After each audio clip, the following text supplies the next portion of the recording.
So as it seems, everybody knows, we're ResearchHub. Our mission is to accelerate the pace of scientific research. And the point of this presentation today, there are a lot of things currently happening at ResearchHub, but to highlight two specific things that I personally am very excited about. The first is a lot of the work that the ResearchHub Foundation is doing around peer review bounties and how this could potentially fit into the greater scientific ecosystem. And then the second is a feature that we're beta testing at the moment, which is a reference manager, which we think will actually complement these peer review bounties extremely well.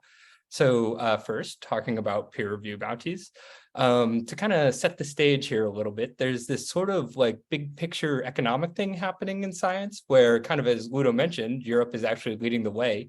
But governments are starting to understand that taxpayers want access to the research that they help to fund.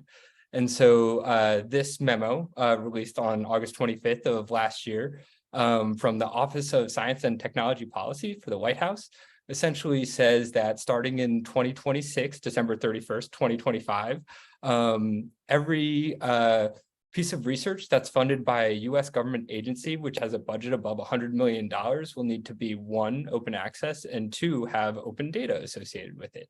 So this is really, really cool. This is sort of like the culmination of a lot of work that's been done in the open science movement to help to, I think, open access to the scientific knowledge that's funded by taxpayer money. So generally, this is an amazing thing because the business model of paywalled research is probably going to become a thing of the past due to the fact that grant givers are making this a priority. There are traditional companies in this space that have made a lot of money over the past couple of decades by gating access to scientific knowledge, even when they're the ones who didn't necessarily fund or do the work behind the research. So about 6 months ago, some of these journals are starting to understand that the business model around gating access to scientific content really won't be super feasible in the future when you can't gate access to government-funded research. And so they're trying to adapt, which I think is an absolutely admirable thing. Unfortunately, the way they're doing it is not the best. For example, the sort of dominant model when it comes to making money within open access publishing is the idea of an article processing charge. This is more colloquially known as an APC. As a scientist, when I submit my manuscript to an open access publisher, I can pay for peer review and distribution. So these APC charges range from around $1,500. I think eLife is about $2,000 to some open access nature journals that charge about $10,000. And so this is an interesting thing because the people who do the work when it comes to providing peer review and editorial services, they do it largely as volunteers. So the people who are facilitating a lot of this kind of business model don't see any financial reward for doing so. And most of it goes to a corporation that's monetizing the process through an APC. As I mentioned before, some of these kind of more traditional journals are clunkily adapting to this new normal that will exist starting in 2026. For instance, the journal Neuroimaging, they realized that they needed to be open access. They changed their business model from a subscription to an article processing charge, and they set the fee at about $3,500 per article. This is a lot of money. I would love $3,500 right now for every article that's published on ResearchHub. But really admirably, I think, the people who provide the free labor behind this journal, the editorial board, essentially tried to communicate to this bigger publisher, we don't think it's appropriate to charge $3,500 for one article being published in this journal. And they actually requested that they would bring it down to around $2,000, something that eLife has demonstrated is manageable for a publisher to do. The older journal disagreed, and so the editorial board actually stepped down. And they decided to try and form their own journal somewhere where they'd be able to, I think, operate in a manner that's more in aligned with their values. So this is pretty exciting. I took this directly from the announcement itself. Feel free to click this link down below if you want to read more about it. And so this brings me to kind of what we're hoping to fill here at ResearchHub with our peer review bounties. We believe that kind of the process of open peer review on top of preprints is a lot better than the current system of closed peer review and like paywalled access to content. And so we think something that we can do is help to put economic pressure on some of these more established journals to do more with their APCs. So for instance, like something as simple as compensating the people who are doing the work behind it. To give an example of this, let me do a quick little demo here. So on ResearchHub, we have the ability to add peer reviews. This is a fantastic one from Xander Hunkala. If you can see, we have a star rating and some kind of like pre-prescribed categories that users can use when sharing a peer review. Overall score, a score for impact, rating for the methods, and then the discussion. If I were to create one myself, I could do it here, add my thoughts on the methodology, how many stars I thought, the discussion, and so be it. And then post this in order to share a peer review. This is pretty cool. So having the ability to share a peer review in the open is nice. Having star ratings is nice, but this isn't anything new. There are a couple websites that facilitate this kind of interaction. As John mentioned during our earlier panel on peer review and preprints, bioRxiv actually has like a couple of tabs for both like traditional open peer review and community peer review. So a lot of people are starting to recognize the value that like open access peer review can have for scientific literature. What I think we're doing a little bit different at ResearchHub is the ability to place a bounty on a peer review. So kind of the use case here is like an author, when they're submitting to a journal, they pay an APC in order to have that journal facilitate the process of peer review and publication. On ResearchHub, you can share a preprint. You can put a research coin bounty on your preprint for another user to come in and share a peer review. Just as like an example, I can scroll like the feed at ResearchHub here. I see the top paper is a kind of nice paper that was shared by a bioinformaticist who's recently been contributing to our community, actually like prolifically. I'm very excited about it. And so say I was excited, about this article and I wanted to have someone else's opinion in order to better understand the content, I could create a bounty.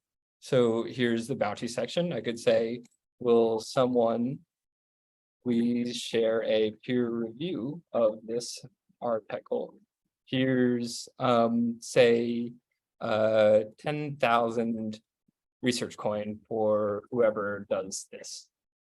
I can add a bounty, put 10,000 research coin on it, almost $200. So hopefully some nice compensation for someone's time who wants to like in-depth read this article and share their opinion. I can place the bounty onto this post and then, put it in the oven and let it bake for 30 days and see what happens. So we'll have to follow up here to see if we get any peer reviews, but kind of like any good cooking show, I have the already finished version if you'd like to check it out. So here's a nice paper talking about how psilocybin desynchronizes brain networks. I think this is a preprint as well that was shared on medRxiv. And so what happened here, this is an interesting topic to a lot of people in our community. I think it was me specifically interesting to me, but hopefully others as well. So I put a peer review bounty of $150 in research coin at the time on this paper for someone to come in and share a peer review. This has been increased to 20,000 in total, which is about $350. So kind of a very nice day's work for someone who wants to read this article and share their critical opinions. And so put this on the paper about 29 days ago, and we had some peer reviews. So Dr. Christopher Lewis is a neuroscientist in Zurich. And so he saw this bounty for peer review and took time to actually read the article and share like a very critical understanding of the paper itself. So this is kind of like a great example of like what could happen with ResearchHub's peer review bounty feature in the future.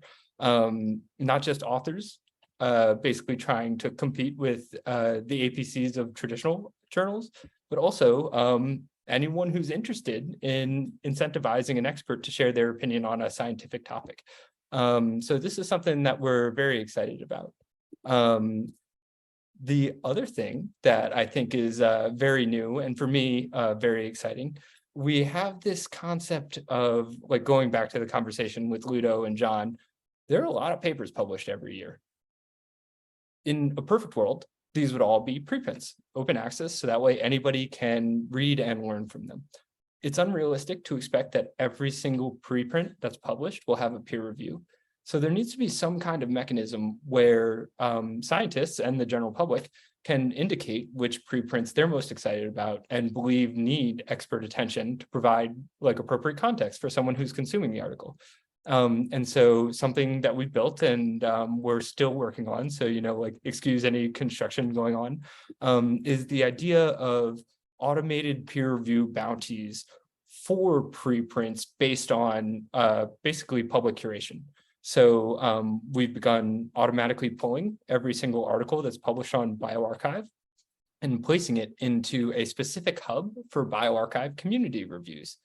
And the idea here is that we will allow our community to aggregate and curate all of the bioRxiv preprints in a way where the top X percentile will automatically receive a peer review bounty, kind of like what I just put on this paper using Twitter to predict the United States Senate election in 2020. So the sort of big picture thing that we're hoping to help accomplish here is curating preprints in a way that allows for like the efficient allocation of peer review attention to the most important preprints. And then, of course, making sure that the people who decide to spend their time and energy sharing that expert opinion also receive like appropriate compensation for doing so. So yeah, we're very excited about this. And another feature that we should ship here in the next 2 weeks is the ability to have a weighted upvote. So if we have a bioRxiv preprint community review in immunology, Cole is an immunologist, and so his upvote would be worth more than mine, where I only have a master's degree in molecular biology. And through this sort of like weighted voting mechanism attached to some element of like real life reputation, the idea is hopefully we'd be able to like help to pinpoint exactly which articles both experts and lay people are most interested in, and then like make sure that we have compensation for people to come in and share their opinions on these you know, popular articles. So yeah, this is kind of the big picture for like compensated peer reviews and peer review bounties on ResearchHub. If anybody like has any questions, you know, feel free to jump in. But in the meantime, I will continue on with the presentation. The big picture issue that also comes to mind here, and hopefully like, you know, compensating peer reviewers will help to solve this problem. But just in the last like 2 or 3 years, there's been a dearth of peer reviewers. I think that, you know, pretty understandably, people are realizing that it doesn't make a whole lot of sense to share like your very, you know, like the heavy investment that you made personally to have an expertise, like 7 years in a PhD program. It doesn't really make sense to share that expertise for free for a company that then will essentially monetize it without compensating you. And so this sort of feeling, it used to be almost like a professional responsibility, like people would guilt trip you into peer reviewing to a certain degree. But now that's becoming, I think, less popular, and people are more understanding of those who don't want to share their time for free and believe that they, you know, should be compensated for sharing their expertise with a for-profit company. And so there are less peer reviewers. It's taking longer to get peer review done on an article. You only need to just open up Twitter almost every single day, and there's somebody complaining about how their article's been like awaiting review for 4 or 5 months, and they're not sure what to do.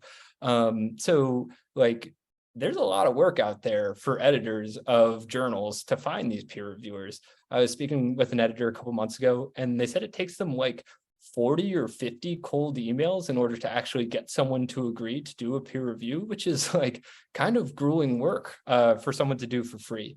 So there's kind of a problem that exists when it comes to, like, one, compensating peer reviewers, and then two, finding and facilitating peer reviewers, like someone who has the expertise to actually share a valued opinion on a piece of like an article or preprint.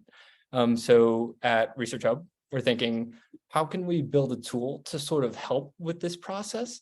And this is kind of like a 2010s social media for good spin on things, but like one of the really powerful tools of the internet is that you can collect a lot of personal data, and you can use that personal data in order to target people with traditionally advertisements in order to sell products.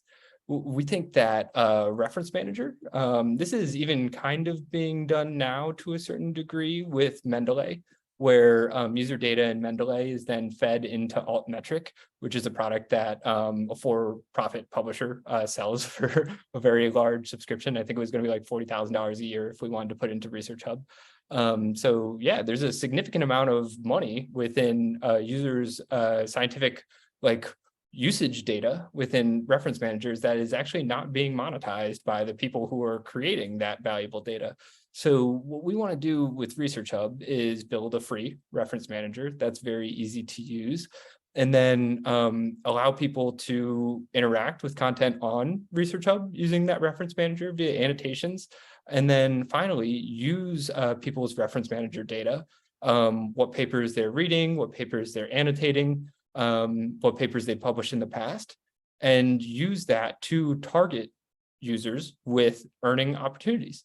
So this could range from a peer review bounty. For instance, like Ricardo is an expert in wearables. And so if I publish a paper about how you can use saliva to detect COVID-19, Ricardo every day is saving papers about biomarkers and how to detect them, and easy tools that can use in order to come up with this data. And so Ricardo will just be using his reference manager, and then all of a sudden he'll get a ping in the top right corner that says, hey, Ricardo, we think you're the perfect person to share a peer review on this salivary monitoring of COVID-19 paper. There's a $200 bounty. Do you want to do it?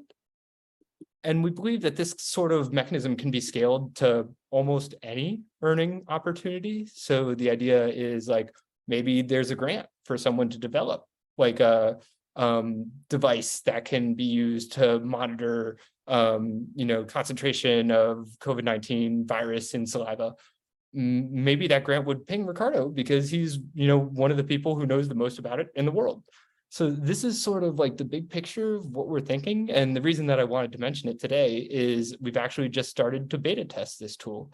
So if anyone's interested, 100% shill, and we'll share this, but there is a beta sign up form here for anyone who would like to play around with our reference manager. But I'll just jump into it so that way you can see how it works. Here on the homepage for ResearchHub, you click into the reference manager. You have to be given access to this right now. So once you sign up on the Google form, you'll have access to this tab. And within this tab, you can go to the organization where you want to keep your references. I have a demo right here. So say I have a PDF that I want to add to my reference manager. I could put it in here. It will, hopefully, the metadata will be extracted, and you'll be able to organize it into a variety of different folders. You can click into it, actually share commentary. So if I want to talk about IL-6 on researchhub.com, I can leave a comment here. I love IL-6. And I can post this. Oh, that's definitely spam. So that's working well right there. I can share this either just with the people who are in my organization, or I can keep it to myself as an annotation, or I can share it to the whole ResearchHub community. And hopefully somebody will mark this as spam. So the idea is make it very easy for people to either share annotations on a paper within their lab group or within the larger community as a whole at ResearchHub. And then eventually, if people are interested in it, we'll use their activity to target them with earning opportunities. So yeah, that's kind of like the big picture that we hope to accomplish. And then I wanted to leave everybody here with this quote. It's kind of corny, but I think it's really important. This is from Aaron Swartz, who's one of the founders of Reddit, who later in his life decided to spend a lot of time trying to increase access to scientific literature. And so he says, you literally ought to be asking yourself all the time, what is the most important thing in the world that I could be working on right now?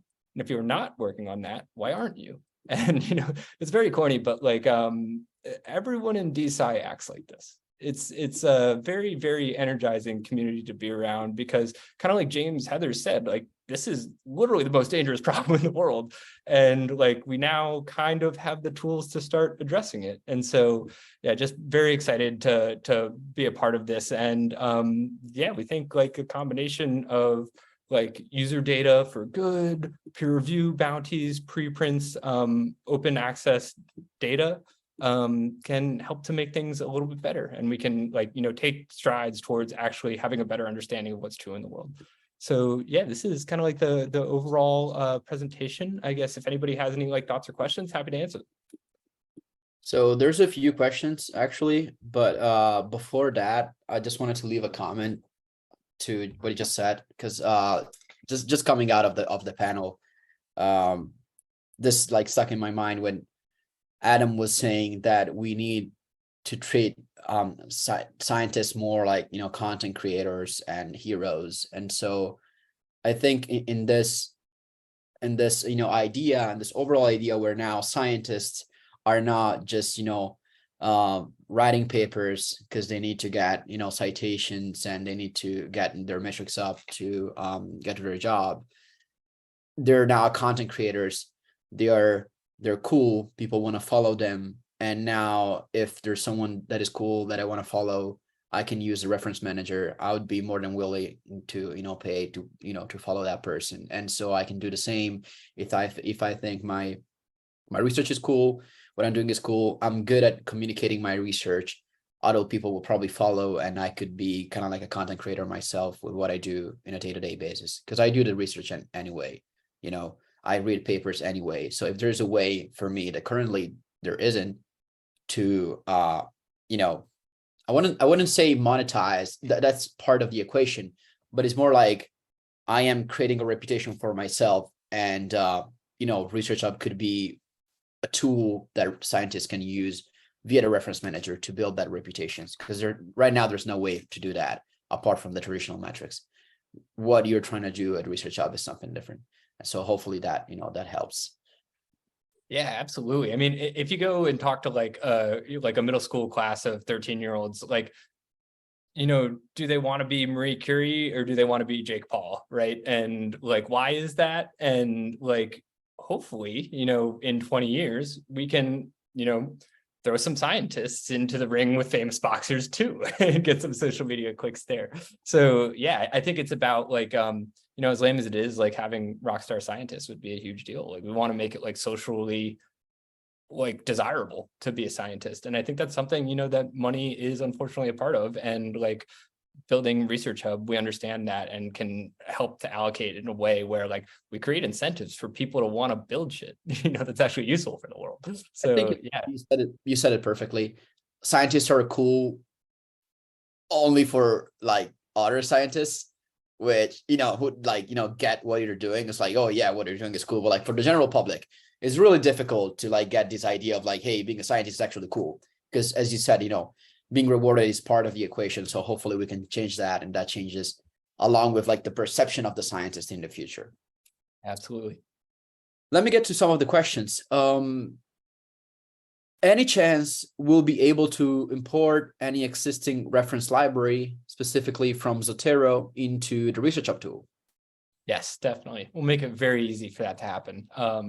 It's pretty easy to just export kind of a list of your references from Mendeley, and then we'll make it very easy for you to bring that into ResearchHub. And then I want to say, I don't know this 100%, but I think Zotero actually has an API So we could even like allow people to earn rewards from using Zotero and not even like require them to use our tool.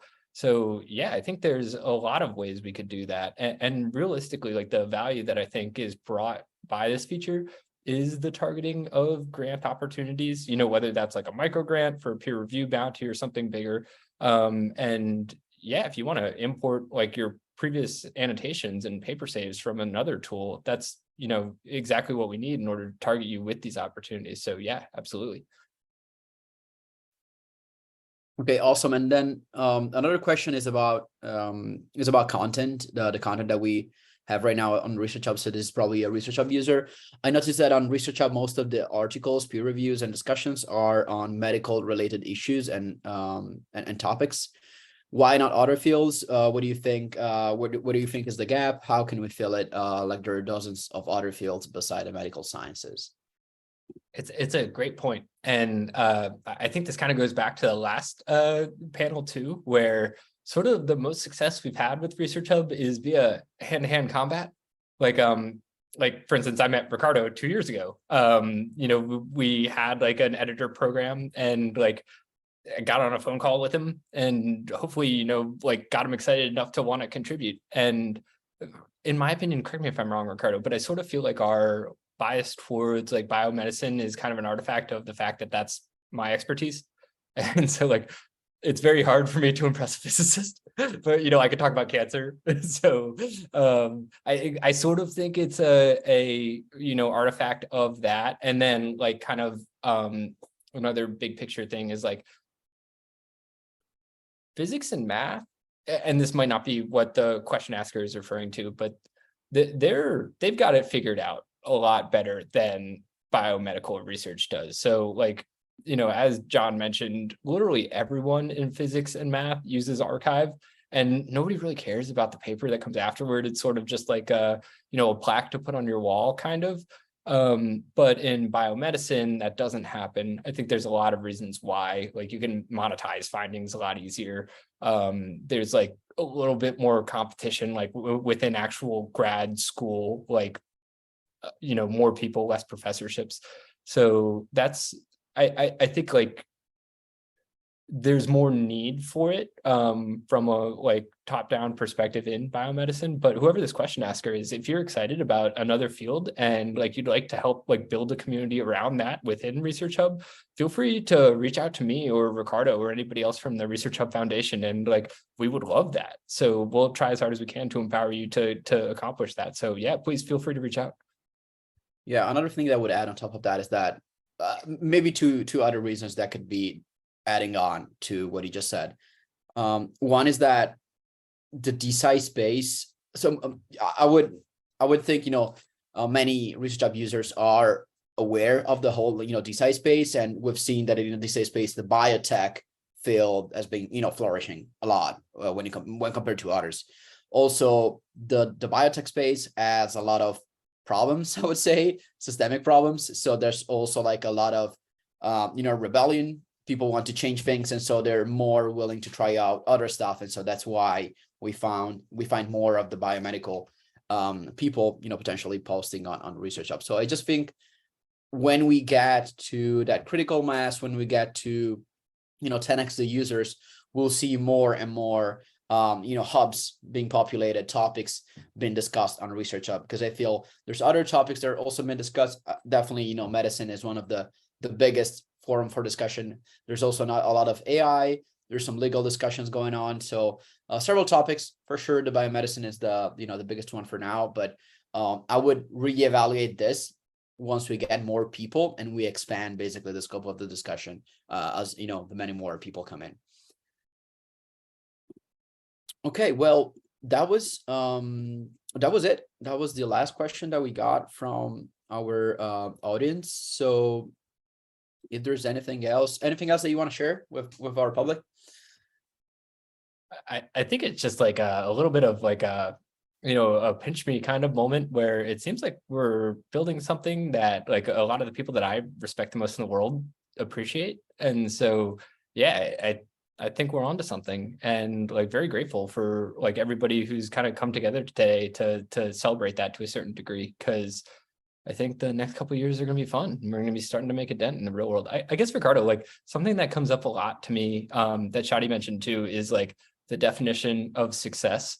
Like what is that actually like? When do we know that we've actually like done something with Research Hub? I always like want to keep things contextualized where like if you guys noticed, like Dr. John Inglis this morning, he said like on a good day, bioRxiv and medRxiv has 10% of biomedical literature. Like that's no joke. That's It's a a lot. huge impact. Yeah. And 10% is 10%. You know, there's a lot more left to get. And so like in my estimation, DSci, like theoretically, we've done great work. Like James Heathers mentioned, you know, like this seems like a solution, but we're very far away from having 10% of all science like participating in DSci. So like what to you would be like the first sign of like we're getting there, you know, like we're actually making a tangible dent in the world? I would say once that's a great question. I would say because it's easy to lose the context and think about your own niche and think, okay, when you know these people within my niche start adopting this, but that's not really the case. In my opinion, it's when the institutions realize the potential of what we're doing. And I'm not talking about the for-profit players that will probably most be against us, at least, you know, in the beginning, that will probably join forces, but at least like in the beginning trying to fight us. I'm talking about universities. They are basically working for, you know, the students. They're trying to provide, you know, good education for the students. And so when they will realize, when they will be able to onboard the university and make them realize the potential of what we're doing, you know, making this better, creating this, you know, creating workshops at a university, educating. So it's a problem of education. If I go into my lab and I tell my lab mates, hey, you should check out this tool, they will probably check it out, tell me what they think, and maybe, you know, if they like it, it will stick. But I'm not gonna have the time to like educate them. And so this is something that universities should do. We should have workshops at universities, and when that happens, when it gets institutionalized, as you saw, you know, the Polytechnical you know, team of people that are discussing science, they decided to come to Research Hub because I went there, I did a lecture, they realized the potential, they liked it, they have a little club, and they're onboarding people to Research Hub. We need to start a small scale with these clubs, and then we get to universities. And then when we get the universities on board, and then at that point you will see we made a dent, because now it's in the education. Now we're changing minds. We're not just like asking people to try out another tool. It's about changing the mind of people that are, you know, working at, you know, in science, working at a university. Does that make sense? Yeah, totally. It makes a lot of sense. Yeah, in my estimation, kind of the thing that I think about is like you can have impacts past just what's occurring on your own platform, like going back to the bioRxiv 10% thing. Like 10%'s a lot, you know, but it's 90% left to get. But all of the established players in the industry are now like pivoting to open access publishing. So like bioRxiv has like you know, along with a number of other players, I think like sparked this kind of like economic shift in general towards this like much improved landscape for scientific publishing. And so like you know, we're in the very early days of like compensating peer reviewers, right? But like if you told me that an established journal, like an established for-profit journal, started to compensate peer reviewers after we've started to do it, that would feel like we're starting to make a dent. You know, like the impacts of Research Hub are extending beyond Research Hub.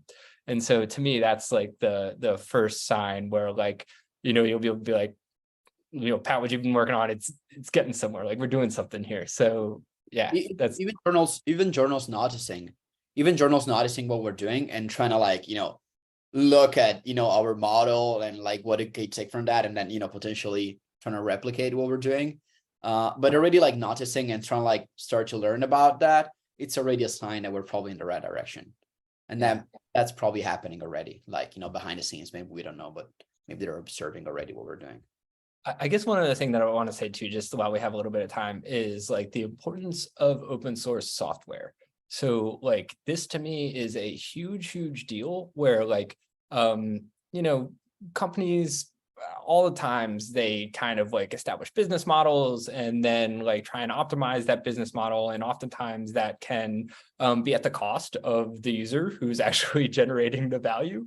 Like you see this time and time again of like bigger companies where they, have to start to monetize their user base. And so like to me, one of the most important things that you can do is to have like governance guardrails for the company where if they decide to start to monetize their user base in a way that's like not in the interest of the user base can exit and reduce the value of the company. So essentially make it not profitable to monetize your user base. And the way you do that is through open source software, because if the user base wants to spin up their own version of the tool that's being used, they can do that with very low barriers. And so that requires sort of the operators of the initial company to do right by their user base, or else the user base will exit. And there are a lot of really good examples of this like actually happening within crypto. I've mentioned this a couple of times, but like the transition of Steam to Hive, I think is like a case study of like one of the most beautiful things I've ever seen in the world.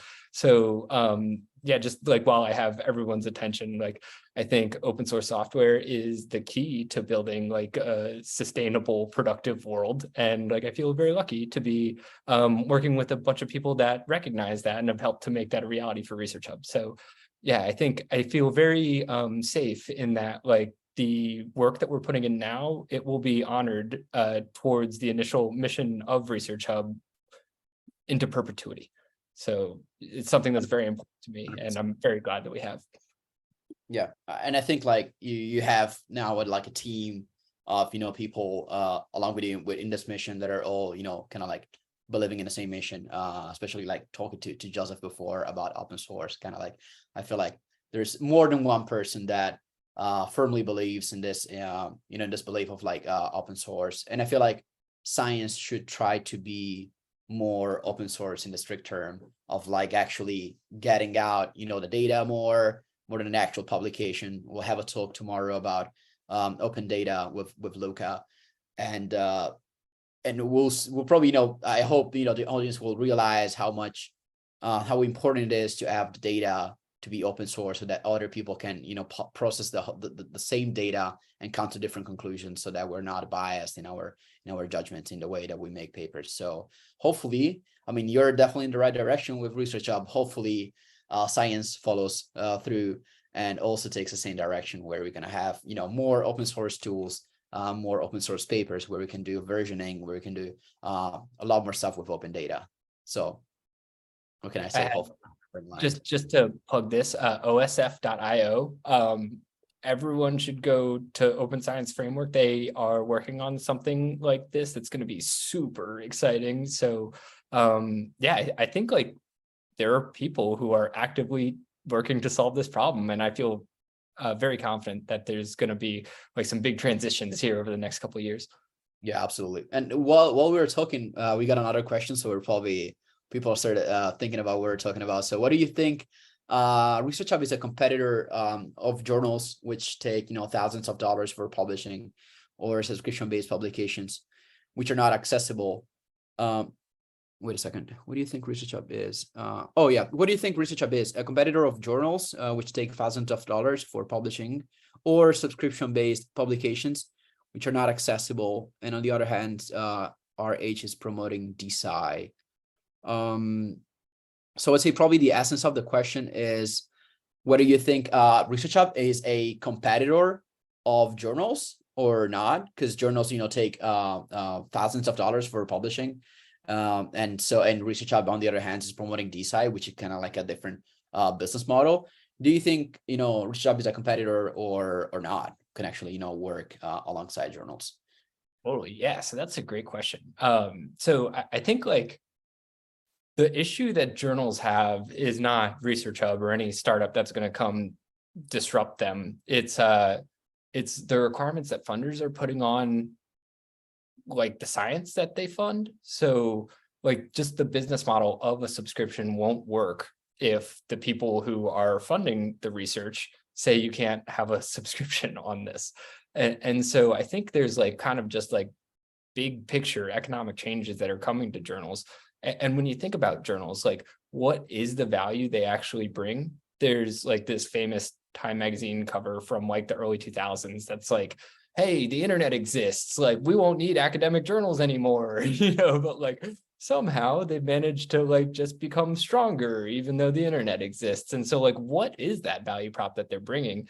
And in my mind, it's curation, right? Like you want a Nature paper because there's like prestige around it, and like to be respectful to the organizations that they've built. Like there are a lot of really, really smart people who give their time to these big publishers, to share peer review and to like basically use it as like a platform to help elevate their own fields. And so I think that like quality, like a signal of quality is what journals do currently. That's a value prop that they have that like can't really be beaten. And I spoke with someone yesterday who assured me that like a lot of journals understand this and they want to plug in as a measure of quality. So like as a measure of quality, I think they'd be an incredible partner. I think like the biggest thing like from our perspective is that we think like hiding information, it isn't good for anyone. Like you want everybody to be able to read and learn and participate. And again, like the best way to get good ideas is to take lots and lots of ideas and throw away the bad ones. So yeah, I don't really think they're competitors. I think they're like big organizations that are optimized to make money, and there will be new opportunities to make money in new ways, and they'll optimize to them. They'll definitely find a way. I'm sure they'll find a way. Okay, well, I guess that I guess that's all.